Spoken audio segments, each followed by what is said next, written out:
Hey guys, welcome back to Clownfish TV. This is Neon, and we're going to talk about Halo. We're going to talk about Bungie.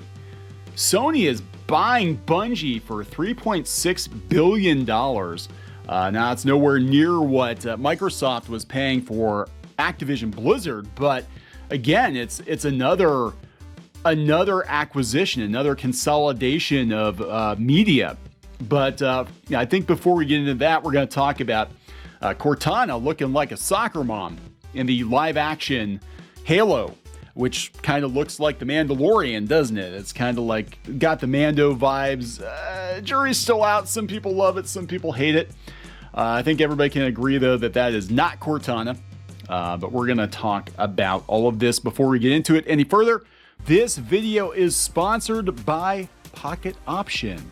Pocket Option was founded in 2017, and today they continue to develop, improve, and constantly innovate the trading experience. They've got more than 100,000 active users, more than $500 million trading turnover. More than 95 different countries and regions are available with Pocket Option, and the average trader income per month is over $850. You can trade with 100 plus trading instruments like Forex, stocks, and crypto. There are over 50 plus deposit methods. You can deposit through any of these: Coinbase, Bitcoin, Litecoin. The best part about this is that there is a 0% commission on deposit or withdrawal. Pocket Option features an easy deposit and payout, only $10 minimum investment. That's all you need, $10. Use the preferred payment methods for rapid and convenient processing. They have 24/7 support. Their team is always ready to provide assistance and answer any questions that may arise in a timely and professional manner. One of the most important features which sets them apart from other brokers is S5. S5. This feature allows you to trade 20% faster than other brokers. The minimum expiration time has been reduced from 60 to 5 seconds. S5 for all assets available on the platform, which will help you trade fast and earn fast. And guys, if you don't want to invest right away, I recommend you go and join their demo account, where you will get $10,000 to trade. No, not real money. This is a demo. This is a demo only. It's not real money. Full-fledged training environment lets you evaluate all the advantages of the platform using virtual funds, so you can kick the tires. So guys, don't wait. If you invest today, it will help you in your future. The link is in the description. You can check it out for yourself. That's Pocket Option. Now back to the video. Please subscribe for more pop culture news, views, and rants, guys. I think we're over 256,000 subs. Thank you so much for the support. Do talk about the entertainment industry. We talk about video games. Sometimes we've been talking about a lot more because there's a lot of action going on with video games now, with all these companies getting sold. And we're definitely going to talk about Bungie being sold off to Sony. A lot of people didn't see that one coming. I didn't see that one coming. But they had to snap it up, I'm sure, before Microsoft just bought them outright. But we're going to talk about the live action Halo TV show first. Now, this is coming from Crimson 15. But here you can see the before. This is the Cortana from the games, early games. And this is Cortana now. This is what she looks like in the Paramount Plus show. She looks like a soccer mom. Yeah, we can't have her be too sexy. We can't have Cortana be too sexy because, it's a problem. Hello, Master Chief. I'm Cortana. Yeah, they've been kind of toning her down now for a while. Last couple of games, she's not as sexy as she used to be. Yeah, that's not Cortana. But, I love this one. Look how they massacred my AI wife. There you go, guys. There you go. So we'll go out to Screen Rant first. We'll talk about this. Halo TV show trailer reveals live-action Covenant aliens and Cortana. I thought the Covenant actually looked pretty good.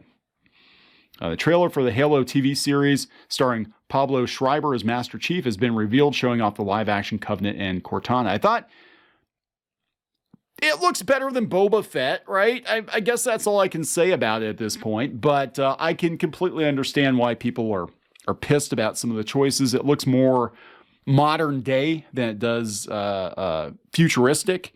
Master Chief looks good.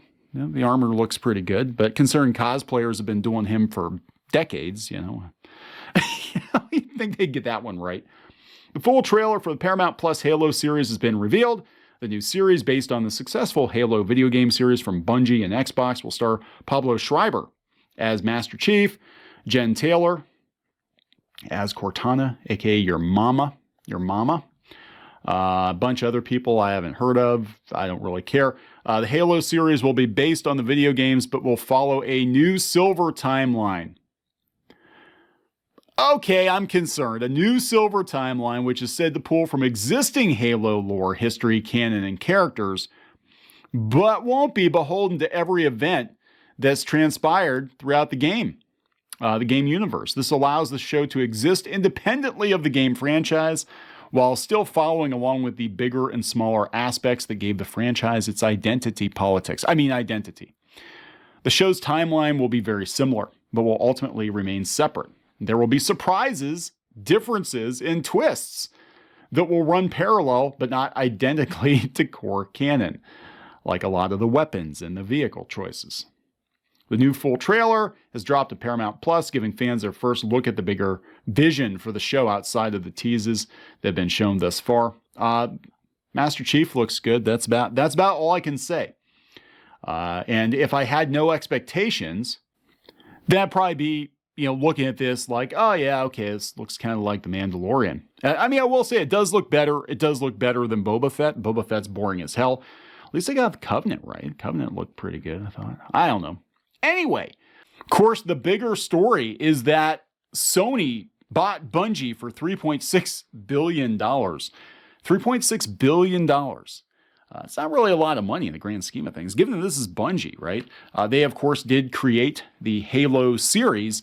I want to know where my Myth game is. Do you remember Myth: The Fallen Lords? That was one of their first games. I freaking love that game. Loved it. And we haven't seen a Myth game in a while. Not that it would be any good. Anyway, Sony buys Bungie for $3.6 billion, coming from IGN. Sony Interactive Entertainment has announced it will acquire Destiny developer Bungie for $3.6 billion. GamesIndustry.biz reports that following the deal, Bungie will be run as an independent subsidiary of SIE and will remain a multi-platform studio. So they're not going PS5 exclusive, with the option to self-publish and reach players where they choose to play. Mobile. Bungie is best known as the creators of Halo, but since becoming an independent studio, have focused their efforts on Destiny, a live service FPS RPG where players can explore the galaxy as Guardians of Light. The company is working on a new IP. Finally, we've had a strong partnership with Bungie since the inception of Destiny, and I couldn't be more thrilled to officially welcome the studio to the PlayStation family. Yeah, in fact, our PS4 was the Destiny bundle. We have one of the white PS4s. It came with Destiny, and believe it or not, Geeky won that PS4 from Taco Bell. So thank you, Taco Bell, for the PS4. But yeah, so Squid King played a lot of Destiny back in the day. I don't think he really cares for Destiny 2, but he played a lot of Destiny back in the day. And Destiny was kind of set up to be the heir apparent to Halo, and it didn't really turn out that way. I mean, it's big, but it's not. I don't think it's as big as a lot of the other franchises out there. In the official PlayStation blog post, Ryan begins by confirming Bungie's independence. I want to be very clear to the community that Bungie will remain an independent and multi-platform studio. Ryan also says that Bungie will sit alongside the PlayStation Studio organization where the two groups will collaborate. PlayStation Studios will also gain access to Bungie's proprietary tools, which can be used for PlayStation Studios teams. Separate blog post, Bungie detailed what the acquisition means for the company, calling SIE a partner who unconditionally supports us in all we are and who wants to accelerate our vision to create generation-spanning entertainment. Generation-spanning entertainment, all while preserving the creative independent heart that beats in Bungie. Bungie reaffirms that it retains its ability to independently publish and develop games even after the acquisition. That's actually a good thing, because usually what happens is when a company buys another company, they're like, well, you're exclusively creating content for our platform. And that's committed to supporting games and communities where they choose to play. This is Sony's 6th acquisition since 2021. Most of the studio acquisitions have been studios with long histories with PlayStation, like Bluepoint. Let's see, we got Nix's, Valkyrie Entertainment. While Destiny 2 has been heavily promoted alongside PlayStation with exclusive bonuses, Bungie's history is intertwined across PlayStation, Xbox, and PC. I'd say at this point, Bungie is more of an Xbox thing than anything else, and the company hopes to remain multi-platform. This deal will also be scrutinized with Xbox, which has recently been making major acquisitions across the industry, building up Xbox game studios. They acquired Activision Blizzard. They acquired Bethesda.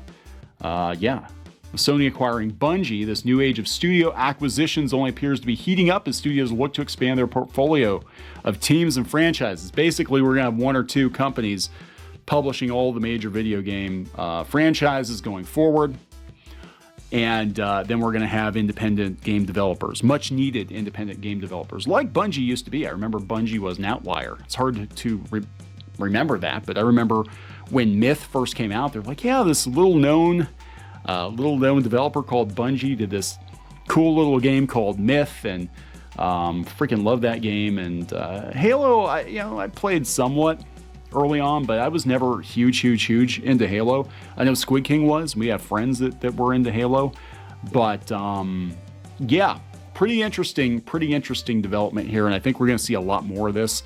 I'm waiting for somebody to buy Square Enix. I guess if somebody else bought Square Enix, maybe they would actually make a new Final Fantasy game more than once every 5 years. Remember they used to put out new Final Fantasy games like every year, every other year? And they weren't just sequels, they weren't remakes. I don't know. I'd like to see that again. Anyway, I'm going to wrap this one up. Please subscribe for more pop culture news, views, and rants, guys. We'll talk later.